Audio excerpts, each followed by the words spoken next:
Hello everyone. Today we'll start with the first chapter of the चरक चिकित्सा स्थान। और चरक चिकित्सा स्थान का जो पहला चैप्टर है, पहला अध्याय है, उसका नाम है रसायन अध्याय। तो रसायन अध्याय को समझने से पहले हम समझेंगे कि आखिर चिकित्सा का मतलब क्या होता है, क्योंकि हम चिकित्सा स्थान का स्टार्टिंग कर रहे हैं। तो चिकित्सा का अर्थ होता है रोग को हटाने के लिए जो विशेष प्रयास किए जाते हैं उसे चिकित्सा कहा जाता है।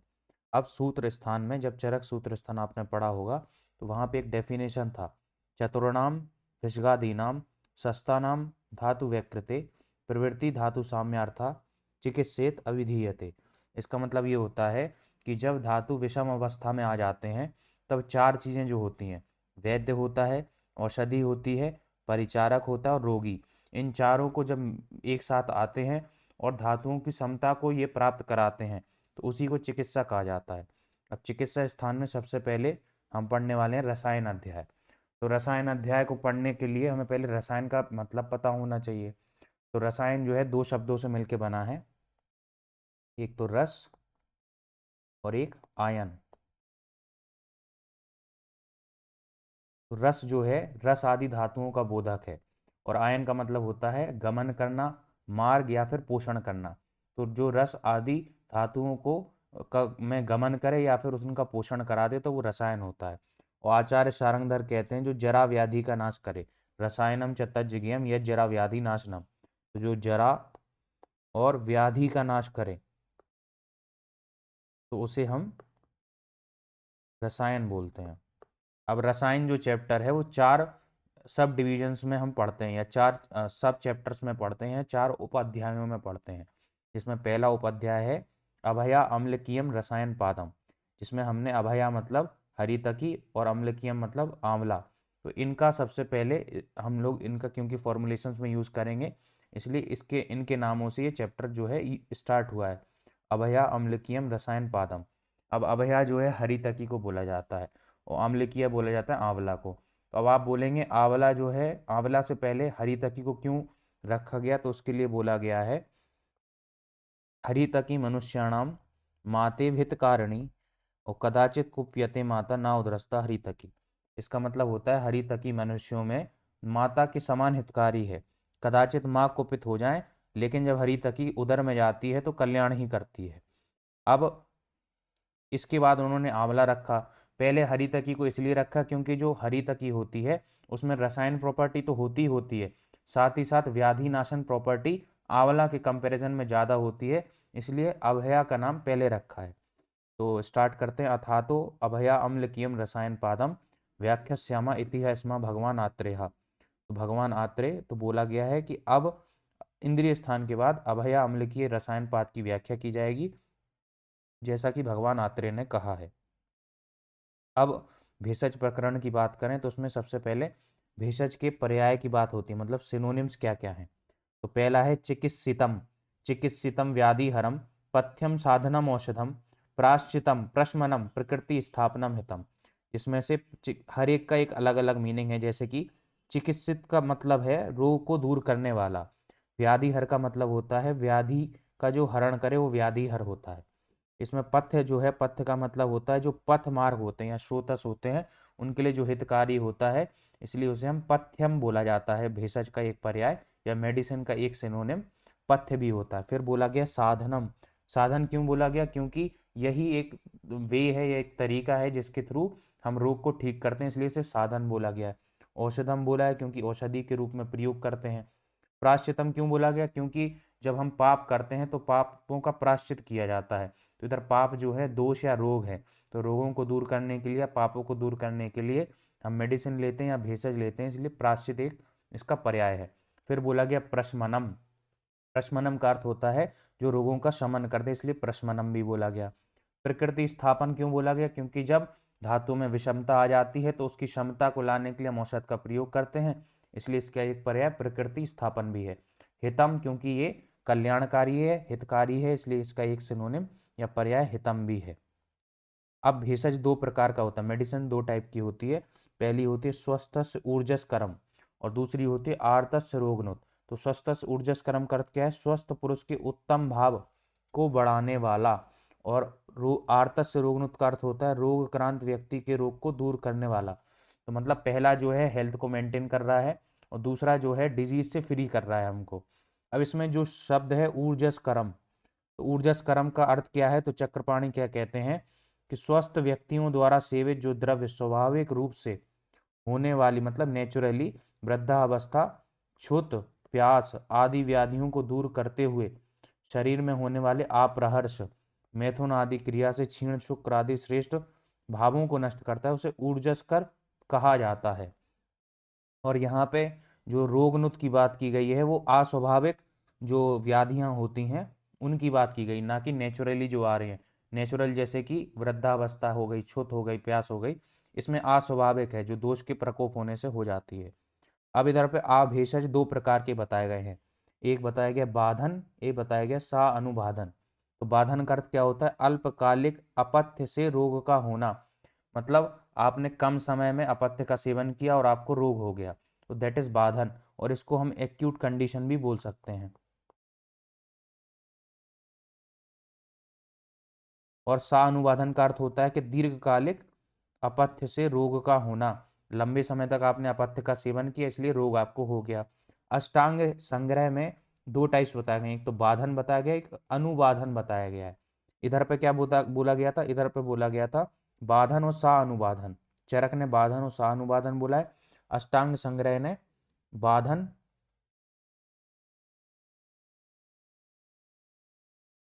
और सा अनुबाधन अनुबाधन बोला है।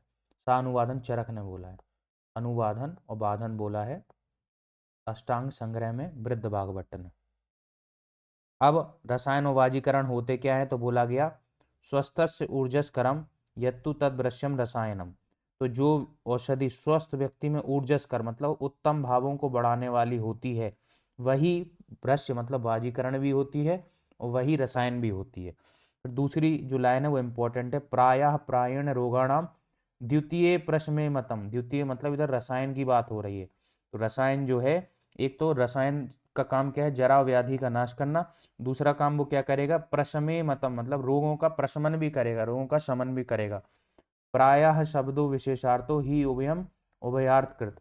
इसका मतलब ये है कि जो वाजीकरण या वृक्ष होते हैं या रसायन होते हैं वो अपना काम तो करते ही करते हैं, साथ ही साथ वो रोग नाशन का भी काम करते हैं, इसीलिए इधर पे उभयार्थ कृत लिखा गया है क्योंकि दोनों कामों को करने वाले होते हैं। अब रसायन के क्या गुण हैं, तो ये इंपॉर्टेंट है श्लोक। तो बोला गया दीर्घम आयु मतलब आयु को बढ़ाता है, स्मृतिम मेधा स्मृति को बढ़ाता है, मेधा शक्ति धारण शक्ति को बढ़ाता है, आरोग्यम तरुणम वया शरीर को निरोगी रखता है, और वया जो अवस्था है जो एज है उसको तरुण रखता है, तो मतलब बुढ़ापे से बचाता है, एंटी एजिंग एक तरीके से। प्रभाव वर्ण स्वरोदार्यम प्रभाव को मतलब शरीर की जो चमक है, वर्ण है, स्वर है, तो इसको उदार मतलब ये देखिए इसको क्या करता है, उदार करता है, वर्ण को स्वर को उदार, उदार मतलब होता है अच्छा बना देता है। देह इंद्रिय बलम परम, और शरीर में शरीर जो है इंद्रिय हैं, देह की जो इंद्रियां हैं उनको बल प्रदान करता है। वाक सिद्धिम वाक सिद्धि का अर्थ होता है कि आपने जो बोला वो सत्य हो जाता है। प्रणतिम प्रणतिम मतलब नम्रता आ जाती है। कांतिम कांतिम का अर्थ होता है शरीर सुंदर हो जाता है। लभते ना रसायनात्, तो इधर ना जो शब्द है उसका अर्थ है नर, मतलब नर, ना का अर्थ इधर ना नहीं है, इधर ना का अर्थ है नरों में, तो नरों में ये मतलब मनुष्य में ये काम करता है। लाभोपायो ही सस्ता नाम रसादी नाम रसायनम, इसका अर्थ है उत्तम रसादी धातुओं को प्राप्त करने का जो उपाय है उसे रसायन कहते हैं। तो ये बहुत इंपॉर्टेंट है, स्वस्थ वृत्त में भी ये पूछी जाती है। तो लाभोपायो ही सस्ता नाम रसादी नाम रसायनम।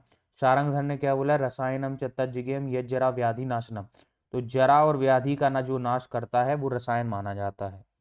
अब इसके बाद वाजीकरण की क्या परिभाषा चरक ने बताई है, तो कहते हैं अपत्य संतान करम यत सद्या संप्रहर्षणम। तो जो जिससे जो भेषज अपत्य मतलब संतान ज्यादा उत्पत्ति होती है, यत सद्य संप्रहर्षणम, और जल्दी से, सद्य मतलब जल्दी से लोगों में उत्साह को उत्पन्न कर देता है। बाजी बाती बलो ये ना याति अप्रतिहता स्त्रिया, मतलब जो घोड़े की तरह जो शक्ति प्रदान करता है, घोड़े की तरह जो वेग प्रदान करता है, जो स्त्रियों को मतलब अच्छा लगता है, तो वही वही वाजीकरण होता है। यशः इसके लेने से क्या हो जाएगा, यशः श्रियम बलम पुष्टिम वाजीकरणम एव तत्, मतलब यश की वृद्धि होती है, श्री मतलब लक्ष्मी, बल की वृद्धि होती है, पुष्टि नरिशिंग होता है, बाजीकरणम एव तत्, तो इसे ऐसे को हम बाजीकरण बोलते हैं। वाजीकरण का मतलब ये भी होता है जो आवाजन से वाजन करते हैं, वो वाजीकरण होता है। अब इसमें देखिए इसके बारे में बताया गया कि जिस प्रकार चैत्य, तो चैत्य क्या होता है कि गांव में जो सबसे बड़ा वृक्ष होता है जिसकी पूजा की जाती है, तो जिस प्रकार चैत्य वृक्ष पूज्य है होता है, उसी प्रकार वाजीकरण भेषज का सेवन करने वाला व्यक्ति भी पूज्य हो जाता है। तो ये वाजीकरण की विशेषता बताई गई। तो जिन औषधियों के सेवन से यश, श्री, श्री मतलब लक्ष्मी या शोभा, बल तथा पुष्टि की वृद्धि होती है, उसे वाजीकरण कहते हैं। वाजीकरण का एक अर्थ ये भी है कि जिस व्यक्ति के शरीर में शुक्र धातु क्षीण है, उस शरीर में शुक्र उत्पन्न करने को वाजीकरण कहते हैं। और शुक्र जब शरीर में पूर्ण मात्रा में उत्पन्न हो जाता है, तो शरीर में बल वृद्धि, बुद्धि की वृद्धि हो जाती है और उत्तम संतान की प्राप्ति भी होती है। इसलिए व्यक्ति की यश कीर्ति की वृद्धि होती है और उसे अनंत सुख की प्राप्ति होती है। अब इधर पे चरक बोलते हैं सुबहु प्रजा, एक टर्म उन्होंने यूज किया। तो सुबहु प्रजा क्यों बोला? क्योंकि जितनी जरूरत है उतनी ही संतान उत्पत्ति करनी चाहिए, ऐसा बोला गया। रसायन वाजीकरण इसके बाद शुरू होगा। तो ज्वर आदि रोगों की जो औषधि बताई जाएगी वही चिकित्सा का प्रयोजन है। अब आप ये बोलेंगे कि इधर पे चिकित्सा स्थान है, चिकित्सा स्थान में हमने रसायनोवाजीकरण पहले क्यों, मतलब चरक ने पहले क्यों बताया? तो वो इसका रीजन ये है कि रसायन वाजीकरण अपना काम तो करते हैं, गौण रूप से चिकित्सा भी करते हैं, चिकित्सा में भी प्रयोग किए जाते हैं, इसलिए इसे चिकित्सा स्थान में रखा गया है। क्योंकि एक रीजन ये भी लिखा था कि क्योंकि अष्टांग आयुर्वेद के लिए मेंशन नहीं किया गया कहाँ क्या मेंशन है, इस वजह से चिकित्सा स्थान में इसको रखा गया है। रसायन गौण रूप से व्याधि नाशन तथा महाफलदायी है। ये सीधे रोग नाश नहीं करता बल्कि गौण रूप से रोग नाश करता है, इसलिए महाफलदायी बताया गया है। देखो चरक संहिता में अष्टांग आयुर्वेद के लिए स्वतंत्र स्थानों की कल्पना नहीं की गई, इसलिए रसायन वाजीकरण का वर्णन चिकित्सा से गौण रूप से संबंधित होने के कारण इसका वर्णन संभवतः इस स्थान में समाविष्ट कर लिया गया। लेकिन रसायन वाजीकरण भागवत ने कहा कि उत्तर तंत्र में बुलाया है, सुश्रुत ने चिकित्सा स्थान के मध्य में बताया, लेकिन चिकित्सा स्थान के स्टार्टिंग में किसने? चरक ने रसायन और वाजीकरण का वर्णन किया है। अब आप भेषज से असेव्य है, तो औसत से विपरीत जो द्रव्य या कर्म होता है उसे आभेषज कहते हैं, उसका सेवन नहीं करना चाहिए। जिन औषधियों का वर्णन आगे कर रहा हूं उनका सेवन करना चाहिए, मतलब रसायनों का, या फिर धातु प्रदूषण जो द्रव्य होते हैं वो भी आभेषज ही कहलाते हैं। तो जो मेडिसिन के अपोजिट क्वालिटी के होते हैं तो वो आभेषज होते हैं। अब द्विविध रसायन प्रकरण। अब दो टाइप का रसायन होता है, प्रयोग भेद के अनुसार दो टाइप का होता है, एक होता है कुटी प्रावेशिक, एक होता है वातात्मक।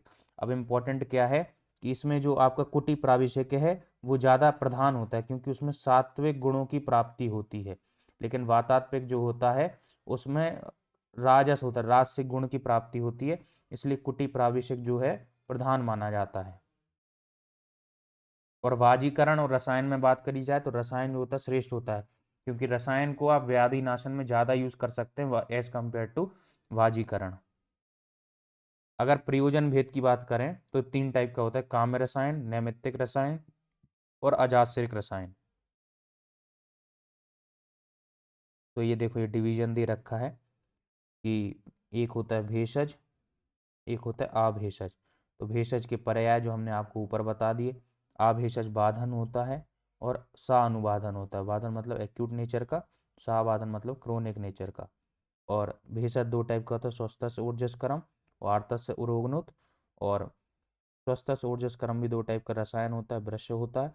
रसायन दो टाइप का होता है, कुटी प्रावेशिक और वातात्मक। कुटी प्रावेशिक मतलब जो भी आईपीडी में जो पेशेंट्स आते हैं उनको जो ट्रीटमेंट दिया जाता है वो कुटी प्रावेशिक होता है। वातात्मक मतलब ओपीडी में मेडिसिन प्रेस्क्राइब कर दी और वात और धूप की को सहन करते हुए वो मेडिसिन ले रहे हैं, रसायन ले रहे हैं, तो वातात्मक हो जाता है।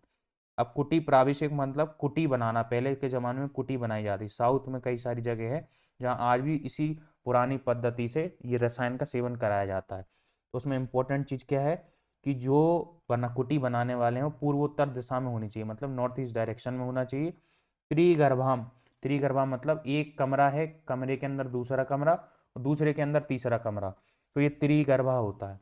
सूक्ष्म लोचनम, तो इसमें छोटे छोटे से वेंटिलेशन के लिए छोटे छोटे छिद्र होने चाहिए। तो ये चीज़ इंपॉर्टेंट है।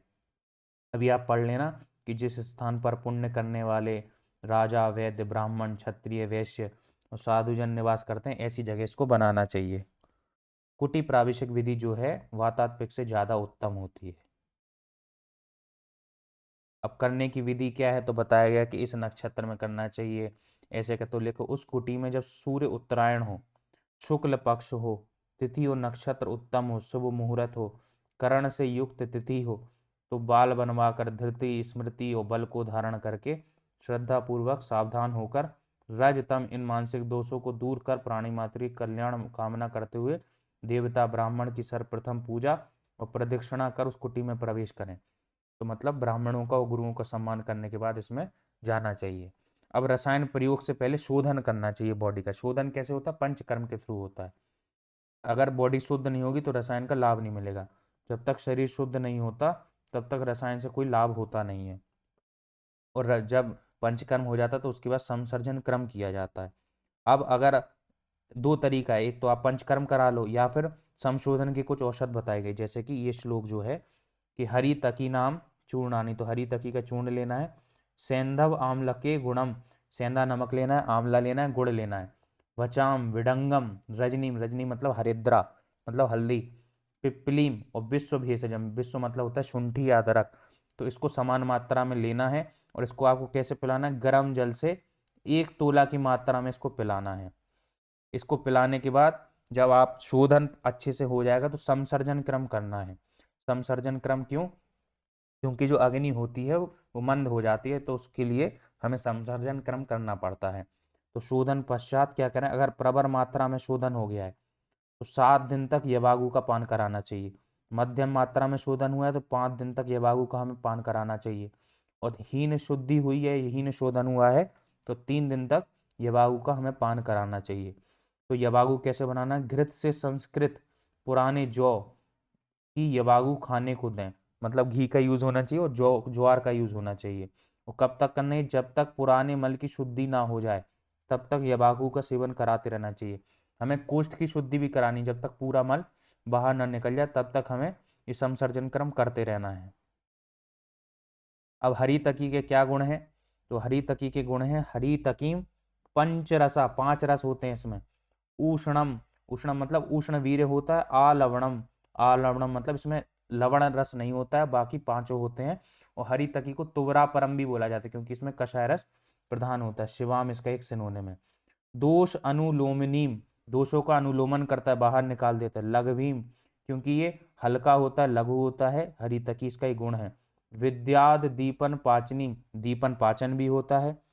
आयुष्यम, आयु को बढ़ाने वाला था। और पौष्टिकीम, नरिशमेंट, नरिश करता है बॉडी को। धन्याम, लोग धन्य हो जाते हैं इसको लेने से। वयसा स्थापनम परम, तो जो एज है उसको डिले करता है, एजिंग को। सर्व रोग प्रशमनिम, सारे रोगों का शमन करती है। बुद्धि इंद्रिय बल प्रदाम, बुद्धि इंद्रिय और बल को देने वाली होती है। अब इसका इंडिकेशन क्या क्या है? इंपॉर्टेंट इंडिकेशन है अर्शांसी गृहिणी दोषाम पुराणम विषम ज्वरम। तो अर्श में दे सकते इसको, गृहिणी दोष में। गृहिणी का अर्थ होता है जो ग्रहण करता है, ग्रह मतलब होता है बांधना।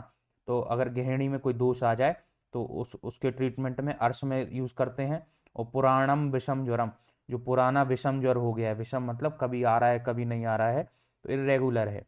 फायदा क्या होगा हरितकी को लेने? तो स्मृति बुद्धि प्रमोहम चा जयेत शीघ्रम हरितकी। तो स्मृति या बुद्धि में जो मोह उत्पन्न हो गया है उससे शीघ्र ही उसका नाश हो जाएगा या जीत जाएगा हरितकी का जो सेवन करता होगा। हरितकी को पथ्या नाम बोला गया है क्योंकि ये पथ मार्ग जो है स्रोतों के लिए अच्छा माना जाता है। इसलिए हरितकी देखो, क्यों हरितकी रोगों को दूर करने में सर्वश्रेष्ठ है और रसायन भी होती है, दोनों काम करती है। आंवला केवल रसायन में श्रेष्ठ होता है, लेकिन हरी तकी जो है सर्वश्रेष्ठ औषध इसलिए मानी जाती है, पहले प्रधान मानकर इसको इसलिए बताया गया क्योंकि ये रोगों को भी दूर कर रही है और रसायन भी होती है। आंवला जो है वया स्थापन होती है केवल, ये पथ्या नाम है। आंवला का बाद में विधान इसलिए किया गया क्योंकि ये रसायन तो सर्वश्रेष्ठ है, लेकिन किंतु रोग नाशन में श्रेष्ठ नहीं होता, इसलिए उसका इसके बाद वर्णन किया गया। क्योंकि इसमें देखो हरी तकी जो है पुराने समय में ज़्यादा यूज होती थी। तो इस मतलब पहले के ज़माने में इसकी इतनी वेराइटीज़ थी, उसकी वेराइटीज़ के भी बारे में भाव प्रकाश ने बताया था। विजया रोहिणी चेवा, पूतना च अमृताभया जीवंती चेतकी चेति पथ्याया सप्त जातया। तो 7 जाति बताई गई। अब अगर इसको, वैसे तो ये जो है रेचन होती है, मतलब हरितकी जो है आपको रेचन कराती है, मल को बाहर निकाल देती है, लेकिन अगर इसको उबाल करके लिया जाए तो गृहिणी रोग को भी ठीक करती है। सुन्ना संग्राहिणी पथ्या भ्रष्टा प्रोक्ता त्रिदोषणोत। तो अलग अलग तरीके से संस्कार करने से अलग अलग इसका मतलब इंडिकेशन में हम इसे दे सकते हैं। जैसे कि सर्विता वर्धत्य अग्नि, चबा करके अग्नि को बढ़ाने वाली होती। पेशिता मल शोधनी, पीस करके दोगे तो मल का शोधन करती। सुन्ना संग्राहिणी पथ्या, और जब उबाल करके दोगे तो गृहिणी रोग, तो डायरिया जो हो रहा है उसको भी रोक देगी। वैसे रेचक है, लेकिन अगर उबाल के दोगे तो ये गृहिणी को, मतलब इस पे बहुत ज्यादा शोध शोध किया गया है, तभी इसको अलग अलग तरीके से यूज करना। भ्रष्टा प्रोक्ता त्रिदोषणोत, और भूंज करके दोगे तो तीनों दोषों को ठीक करेगी। अब हरितकी के भाव प्रकाश ने हरितकी और जब आंवला को कंपेयर किया गया तो बताया गया कि आंवला में कुछ ज्यादा गुण होते हैं। हरितकी समम धात्री फलम, धात्री फल जो होता है हरितकी के समान होता है, किंतु विशेषता, कुछ विशेषता होती है, जैसे कि रक्त पित्त प्रमेघनम परम वृक्षम रसायनम। तो ये आचार्य भाव प्रकाश ने बोला है जब हरितकी और आंवला का उन्होंने कंपैरिजन किया।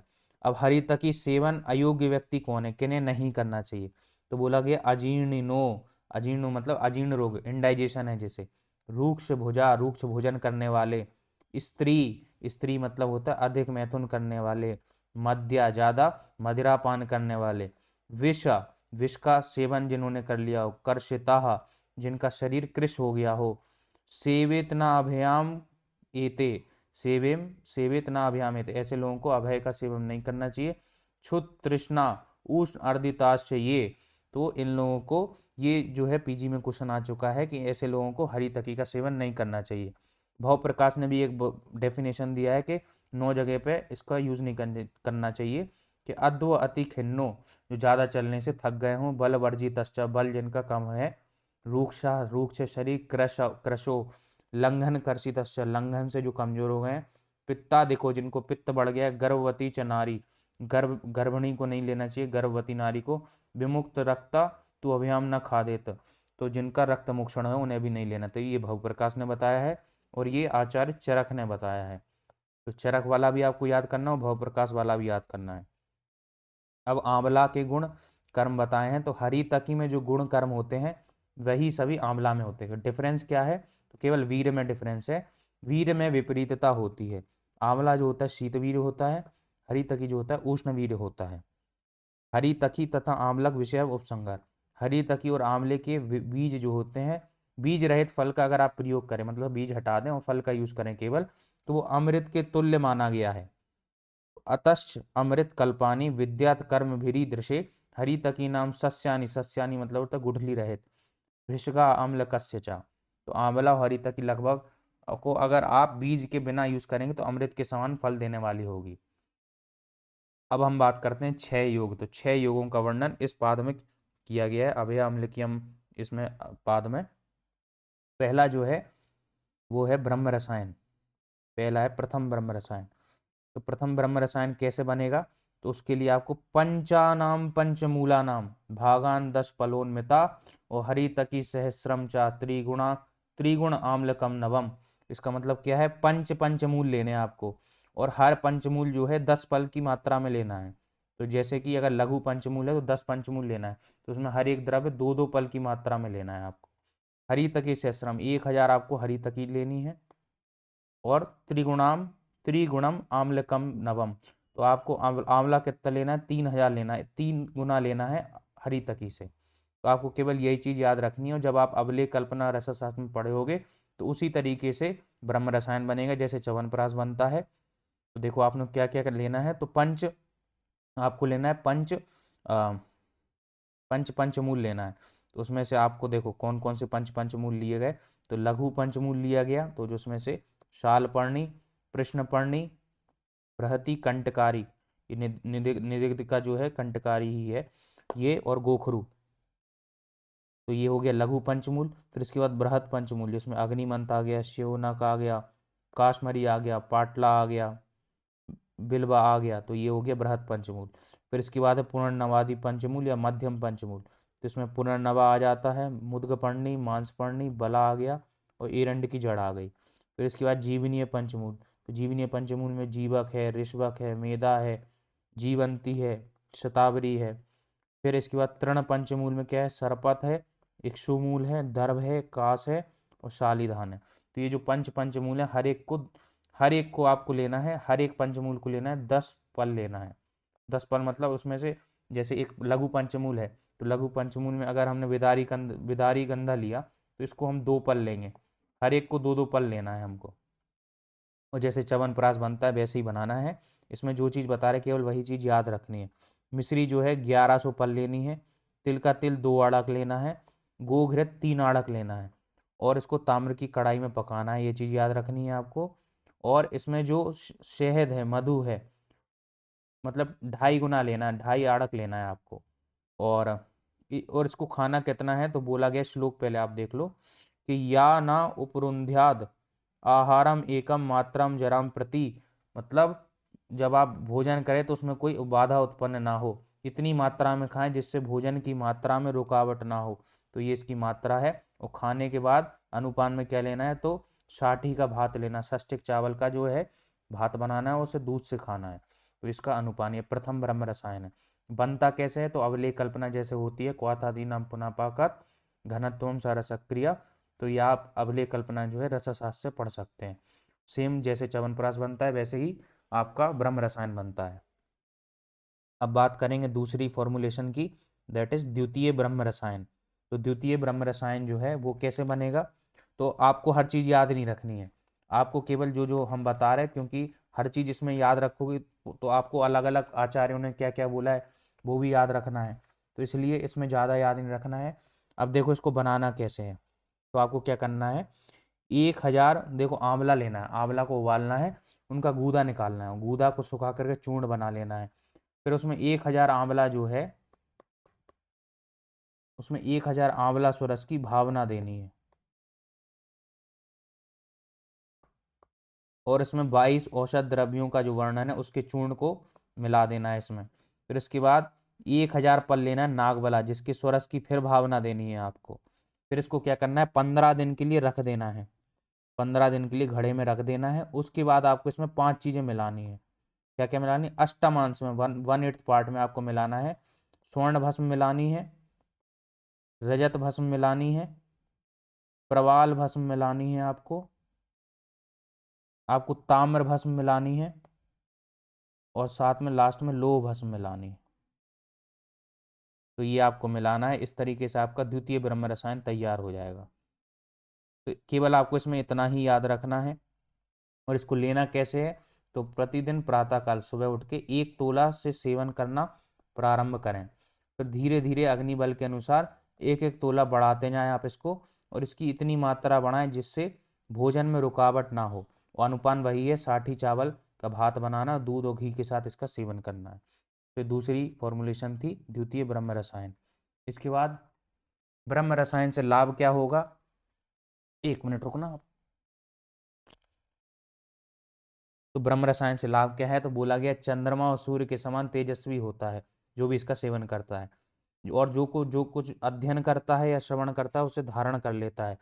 मतलब बच्चे क्या होते हैं ना, जल्दी से ग्रेस्प नहीं कर पाते, तो अगर आप इसका सेवन करेंगे तो बोला गया है कि आप जो भी पढ़ेंगे जल्दी याद हो जाएगा। ये सत्व गुण प्रधान बना देता है आपको, शरीर को सत्व गुण प्रधान बना देता है। और यदि ज्ञात और अज्ञात स्थान में विष का भक्षण भी कर लिया जाए तो विष का उतना प्रभाव नहीं होता। ये ब्रह्म रसायन द्वितीय अगर आप सेवन करेंगे तो इसका ये ब्रह्म रसायन चाहे द्वितीय का करें चाहे प्रथम का करें तो इससे ये लाभ होता है। अब इसके बाद च्यवनप्राश, तो च्यवनप्राश में भी आपको हर चीज़ याद नहीं रखनी है। च्यवनप्राश जैसे अवलेह कल्पना में बनाया जाता था वैसे ही बनाना है, केवल आपको इतना याद रखना है कि इसमें हम 500 आंवला लेते हैं, ठीक है, क्वाथ द्रव्य लेते हैं कितने, टोटल 36 लेते हैं, और 36 क्वाथ द्रव्य लेते हैं, और हर एक को लेते हैं हम 1-1 पल, 1-1 पल लेते हैं। प्रक्षेप द्रव्य इसमें हम 7 यूज करते हैं, 7 प्रक्षेप द्रव्य यूज करते हैं, ये याद रखना है आपको। और इसमें अष्टवर्ग में 3 चीज नहीं होती हैं, एक तो आपका जो है क्षीर काकोली, क्षीर काकोली नहीं होता है, महामेदा नहीं होता है,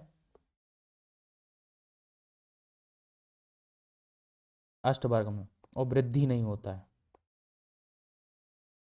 तो ये अष्टवर्ग की 3 जो ड्रग्स हैं, क्वाथ द्रव्य में इसका यूज नहीं होता, बाकी अष्टवर्ग के सारे, काकोली होता है, जीवक होता है, रिश्वक होता है, मेधा होता है, रिद्धि होता है। लेकिन 3 चीजें नहीं होती। कौन कौन सी नहीं होती हैं? वृद्धि नहीं होती है, महामेधा और क्षीर काकोली। तो ये चीज इसमें नहीं होती। बस आपको इतना ही याद रखना है। च्यवनप्राश में और अवले कल्पना में जैसे बनाया था वैसे ही उसको याद रखना है। तो वो जब आप अवले कल्पना पढ़ी होगी। अब ये दिया कहाँ जाता है? तो बोला गया काश श्वास हरस चेवा, काश में और श्वास रोग को हरण करने वाला है। विशेषण उपदिश्यते, तो ये विशेष रूप से काश श्वास को हरण करता है। क्षीण छतानाम, तो आपके कमजोर हो जो व्यक्ति या चेस्ट इंजरी हो उनको देना चाहिए। वृद्धानाम, बुजुर्ग लोगों को देना चाहिए। बलानाम च अंगवर्धनम, अब ये चीज इंपॉर्टेंट है क्योंकि ये चीज महापैशाचिक घृत में भी ये इंडिकेशन बताया गया है, वो जो कि उन्माद चिकित्सा में जिसका वर्णन मिलता है आपको। उन्माद मतलब आदमी पागल हो गया। इसकी मात्रा क्या है? तो अस्य मात्रा प्रयुंजीता यो पुरुंध्यान न भोजनम, तो मतलब भोजन करते समय बाधा उत्पन्न ना करे, इतनी इसकी मात्रा लेनी चाहिए। फलश्रुति क्या है? तो मेधा, मेधा को बढ़ाता है। स्मृतिम, कांतिम, तो कांति को बढ़ाता है। अनामयत्वम, आयु प्रकर्षः, आयु को बढ़ाता है। बलम इंद्रियाणाम, और इंद्रियों को बल प्रदान करता है। तो इसकी फलश्रुति है जो आपको इम्पोर्टेंट, मतलब याद होनी चाहिए, बहुत ज़्यादा इंपॉर्टेंट है ये। और ये बलानाम च अंगवर्धनम जो है ये भी इंपॉर्टेंट है क्योंकि ये सेम सेम चीज बोली गई महापैशाचिक घृत में उन्माद के वर्णन के समय। ये 3 फॉर्मुलेशन हमने कर ली। तो देखो इस च्यवनप्राश रसायन की मात्रा बल के अनुसार इतनी खिलाई जाती है जिससे भोजन की मात्रा में बाधा ना हो पाए। और अत्यंत वृद्ध च्यवन ऋषि ने इसका सेवन किया था तो पुनः यौवन को प्राप्त हुए थे, ये ऐसा ऐसा माना जाता है। और हमने इसकी फलश्रुति आपको बताई दी। मेधा, स्मरण शक्ति, शरीर की कांति बढ़ाता है, आरोग्य, आयु की वृद्धि कराता है, इंद्रियों में बल प्रदान कराता है। अब इसके बाद आम्लक रसायन की बात करें तो आम्लक रसायन 4 तरीके से बना सकते हैं। तो 4 योग हैं। पहला, आंवला और हरी तकी ले लो। आंवला और बहेड़ा मतलब भीतकी ले लो। हरी तकी और भीतकी ले लो। हरी तकी, भीतकी और आंवला तीनों ले लो। इन चारों योग में से कोई एक ले लो। फिर उसको क्या करना है आपको? इन चारों योग में से किसी भी योग को लेकर के गीली पलाश की छाल से बांध करके, पलाश की छाल लेनी है, बार्क लेनी है, स्टेम बार्क, उससे बांध लो अच्छी तरीके से। चारों तरफ से गीली छाल लपेटकर उसके ऊपर गीली मिट्टी 1 अंगुल मोटी लगा दें। तो मतलब हमें क्या करना है? छाल लेनी है पलाश की, उसमें इसको, और इसको लेना कितना है? तो 1000 पल लेना है। जैसे मान लो हमने आंवला और विवितकी लिया तो 1000 पल लेना है आंवला, उतना ही लेना है हमको विवितकी 1000 पल। और इसको पलाश की पत्तियों में बांध देना है, गीली पलाश की पत्तियों में, और मिट्टी से ढक देना है 1 अंगुल मोटी। फिर इसको सुखा लेना। उसके बाद इसको गर्म कर लेंगे जब तक आंवला या इसके अंदर जो भी आंवला या विवितकी है वो शून्य ना हो जाए, उबल ना जाए। उसके बाद उसका चूर्ण बना लेंगे, गुठली निकाल कर उसको बाहर निकाल लेंगे। और उसको आप या तो दही के साथ ले लो, घृत के साथ ले लो, मधु के साथ ले लो, तिल कल के साथ ले लो, तिल के साथ ले लो, चीनी मिला करके इसको आप प्रयोग कर सकते हैं। हाँ, तो इम्पोर्टेंट चीज़ क्या है? तो इसका सेवन करते समय अन्न का सेवन नहीं करना आपको। तो जब आप आम्लक रसायन का सेवन कर रहे हैं तो अन्न का सेवन बिल्कुल नहीं करना है। और अगर भूख फिर भी लग रही है तो दूध का सेवन किया जा सकता है। जब इसका प्रयोग समाप्त हो जाए तो यवागु आदि का सेवन, पेया, विलेपी आदि समसर्जन क्रम के अनुसार कराते हुए रोगी को उसके आहार प्रकृति पर लाएं। तो मतलब जैसे ही इसका आपने सेवन करा दिया, उसको पहली बार 2 बार सेवन कराया जाता है, पहली बार। अब उसके बाद आपको समसर्जन क्रम करना पड़ता है। शोधन किया, शोधन में कुटी प्राविशक में आपने आम्लक रसायन खिला दिया, इसके बाद समसर्जन क्रम करते हैं, धीरे धीरे नॉर्मल डाइट पे लाया जाता है। और अनुपान क्या है? वही 60 वो चावल जो होते हैं उनका भात, या फिर मूंग का पानी या दूध के साथ आप इसको सेवन करा सकते हैं। अब इसके बाद है नेक्स्ट जो कल्पना है वो है हरी तक्यादि रसायन। अब हरी तक्यादि रसायन 2 हैं। तो पहला जो है वो है स्नेह कल्पना है, एक हरी तक्यादि रसायन। तो स्नेह कल्पना में क्या होता है? हम 1:4:16 रेशियो में स्नेह की कल्पना करते हैं। 1 जो है वो होता है कल्क द्रव्य, तो कल्क द्रव्य होता है 1। 4 में होता है स्नेह, मतलब इधर स्नेह क्या है? घृत का हम यूज कर रहे हैं। और 16 टाइम जो होता है क्वाथ द्रव्य या द्रव द्रव्य। तो कल्क द्रव्य हमें किस किस का लेना है, देखो कल्क द्रव्य के लिए ये लिखे हुए हैं। तो कल्क द्रव्य के लिए आप पिपली ले लीजिए, मधुक मतलब मुलेठी, मधुक ले लीजिए, महुआ, काकोली, क्षीर काकोली, इतना आप तो आपको याद रखना है। आत्मगुप्ता के बीज भी ले सकते हैं। तो इतना आपको लेना है और इसका क्या करना है, कल्क बना लेना। तो वन, तो कितनी आपको वन, मतलब अगर 1 टाइम ले रहा है तो उससे 4 टाइम आपको घृत लेना है। कौन सा घृत लेना है, गाय का घी लेना है आपको। और 16 टाइम आपको लेना है क्वाथ द्रव्य या फिर द्रव द्रव्य। तो उसमें क्या क्या लेना है, आपको त्रिफला लेना है, पंचमूल लेना है, विदारी कंद का स्वरस लेना है, और अष्टगुण मात्रा में गोदुग्ध लेना है। तो ये जो है आपके क्वाथ द्रव्य हो जाएंगे। तो इस तरीके से जैसे स्नेह कल्पना आपने रसाशास्त्र में पढ़ी है, उसी तरीके से ये हरितक्यादि रसायन बनाना है। इस सिद्ध घृत की मात्रा अग्नि बल के अनुसार सेवन करें। औषधि के पच जाने पर आपको अनुपान क्या लेना है, वही साठी चावल का जो दूध के साथ भात है, मतलब साठी चावल का जो भात बना है उसको दूध के साथ लेना है, घृत के साथ, और बाद में क्या करना है, गर्म पानी पीना है। तो हरितक्यादि रसायन ये भी वही सेम काम करता है। शरीर इंद्रिय बुद्धि का उत्तम बल पाकर अपने सभी कर्मों को करने में पूर्ण समर्थ हो जाता है, अर्थात कहीं किसी कर्म में उसे आलस आदि के कारण रुकावट नहीं होती, पूर्ण आयु को प्राप्त करता है। ये था पहला हरितक्यादि रसायन। और आखिरी फॉर्मुलेशन और छठा वाला है हरितक्यादि योग। तो हरितक्यादि योग में जो है हम क्षीर पाक कर रहे हैं। तो क्षीर पाक में क्या होता है, 1:8:32 का रेशियो रहता है। तो 1 जो रेशियो रहता है वो रहता है कल्क द्रव्य का, 8 जो रहता है वो रहता है क्षीर का, और 32 जो रहता है वो रहता है जल का। तो इसमें कल्क किस किस का हमें बनाना है, तो देखो पहले क्षीर पाक से हमें क्षीर का पाक कर लेना है। तो आंवला, इसमें क्या करना है, आंवला के स्वरस में 100 बार भावित आंवला का चूर्ण लेना है। फिर इस चूर्ण में आपको 1/4 मात्रा में चतुर्थांश में शुद्ध लोह का भस्म डालना है, और उसमें आपको त्रिफला भी डालना है, और गुडुचि डालना है जिसे अमृत बल्लरी भी बोलते हैं, और सोम बल का मतलब श्वेत खदिर।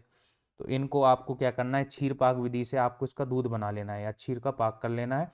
फिर वही जो दूध बना उसी से आपको घी निकालना है, और उस घी को आपको मधु या चीनी के साथ मिला करके 1 कर्ण की मात्रा में प्रतिदिन प्रातःकाल कुटी प्राभिषेक विधि से सेवन करना है। और जब ये पच जाए तो इसके बाद आपको शाम के समय क्या करना है, मूंग का पानी, मूंग का यूज या फिर दूध के साथ घी मिला करके या साठी के भात के साथ इसका सेवन करना है। बोला गया 3 वर्ष तक लगातार इस रसायन का अगर प्रयोग कर लिया जाए तो पुरुष वृद्धावस्था से मुक्त होकर 100 वर्ष तक जीता है, ऐसा बताया गया है। अब रसायन का महत्व क्या है, तो बोला गया है, यथा अमरणाम अमृतम यथा भोगवताम सुधा। जिस प्रकार देवताओं के लिए अमृत और नागों के लिए सुधा है, उसी तरह तथा आभवन महर्षि नामा रसायन विधि पुरा। तो उसी तरह प्राचीन काल में महर्षियों के लिए रसायन विधि का सेवन था। अब इससे और क्या क्या फायदे हैं, तो प्राचीन काल में रसायन विधि के सेवन में तत्पर जो महर्षिगण थे उन्हें ना वृद्धावस्था आती थी, ना वो दुर्बल रहते थे, ना रोग अवस्था आती थी, ना मृत्यु को प्राप्त होते थे। इसलिए मृत्यु को प्राप्त होने का मतलब, ना मृत्यु का मतलब ये है कि समय पे ही मृत्यु आती थी, और हजारों वर्षों की, क्योंकि वो संयम से रहते थे, ऐसे रसायनों का सेवन करते थे, इसलिए लंबी आयु को वो मतलब लंबी आयु जीते थे। बोला गया है देवता और ऋषियों से सेवित उत्तम गति को प्राप्त होता था। मतलब अगर आपने रसायन को अच्छी विधि से सेवन किया है तो आप देवताओं की गतियों को प्राप्त कर सकते थे, मोक्ष, सीधी बात, मोक्ष को प्राप्त कर सकते थे। और तो इस तरीके से ये चैप्टर हो गया खत्म। और इसमें हमने षड योग का, इसमें आचार्य चरक ने वर्णन किया और हमने जो पढ़ लिए हैं, और जिस तरीके से कल्पना की गई है वो जब आपने रसाशास्त्र पढ़ा होगा, जैसे क्षीरपाक कल्पना है, स्नेह कल्पना है, या फिर अवलेह कल्पना है, तो वहाँ पे आप देख लेना कैसे बनाया जाता है। लेकिन इसमें इंपॉर्टेंट क्या क्या था वो हमने आपको बता दिया। तो इसमें 6 कल्पना थी, ब्रह्म रसायन की, द्वितीय ब्रह्म रसायन की, च्यवनप्राश की, 4 आम्लक आदि मतलब आम्लक रसायन की, हरितक्यादि रसायन की, और द्वितीय हरितक्यादि रसायन की। Thank you so much. अच्छा लगा हो तो प्लीज़ लाइक सब्सक्राइब करें, और आयुर्वेगा ऐप पे भी आपको इसका लिंक मिल जाएगा, वहाँ से भी आप इसको देख सकते हैं। हम वीडियो में लिंक भी डाल देंगे आयुर्वेगा ऐप का। Thank you so much.